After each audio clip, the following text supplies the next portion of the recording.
اور نماز پڑھتے ہیں اور زکوٰۃ دیتے ہیں اور اللہ اور روز آخر کو مانتے ہیں تو ان کو ہم عنقریب اجر عظیم دیں گے۔ اے محمد صلی اللہ علیہ وآلہ وسلم،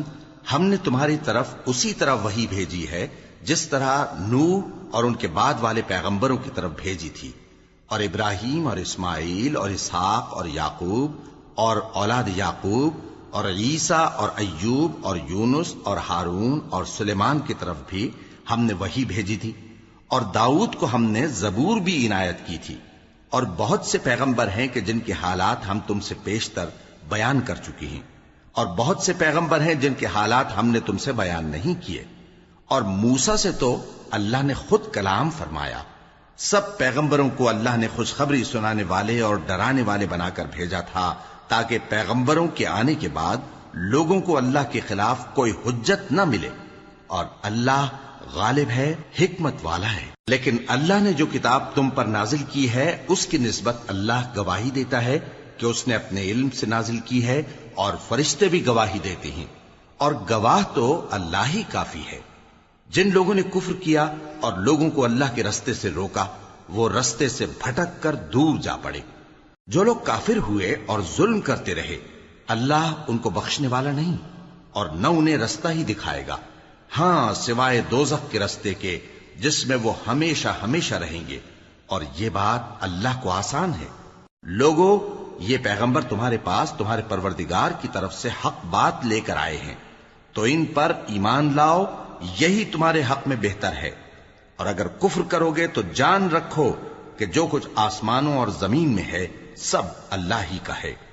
اور اللہ سب کچھ جاننے والا ہے، حکمت والا ہے۔ اے اہل کتاب، اپنے دین کی بات میں حد سے نہ بڑھو، اور اللہ کے بارے میں حق کے سوا کچھ نہ کہو۔ مسیح یعنی مریم کے بیٹے عیسیٰ بس اللہ کے رسول ہی تھے، اور اس کا خاص حکم تھے جو اس نے مریم کی طرف بھیجا تھا، اور اس کی طرف سے ایک روح تھے، تو اللہ اور اس کے رسولوں پر ایمان لاؤ، اور یہ نہ کہو کہ خدا تین ہیں۔ اس اعتقاد سے باز آؤ کہ ایسا کرنا تمہارے حق میں بہتر ہے۔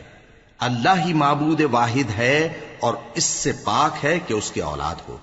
جو کچھ آسمانوں میں اور جو کچھ زمین میں ہے سب اسی کا ہے، اور اللہ ہی کارساز کافی ہے۔ مسیح اس بات سے عار نہیں رکھتے کہ اللہ کے بندے ہوں، اور نہ مقرب فرشتے عار رکھتے ہیں، اور جو شخص اللہ کا بندہ ہونے کو موجب عار سمجھے اور سرکشی کرے تو اللہ سب لوگوں کو اپنے پاس جمع کر لے گا۔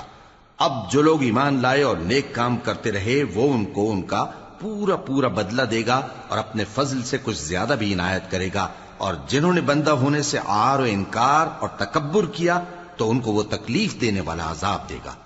اور وہ اللہ کے سوا اپنا کوئی حامی اور کوئی مددگار نہ پائیں گے۔ لوگوں، تمہارے پروردگار کی طرف سے تمہارے پاس ایک بڑی دلیل آ چکی ہے، اور ہم نے کفر اور ضلالت کا اندھیرا دور کرنے کو تمہاری طرف راہ روشن کرنے والا نور بھیج دیا ہے۔ پس جو لوگ اللہ پر ایمان لائے اور اس کے دین کی رسی کو مضبوط پکڑے رہے، ان کو وہ اپنی رحمت اور فضل کی بہشتوں میں داخل کرے گا، اور اپنی طرف پہنچنے کا سیدھا رستہ دکھائے گا۔ اے پیغمبر، لوگ تم سے کلالہ کے بارے میں حکم دریافت کرتے ہیں،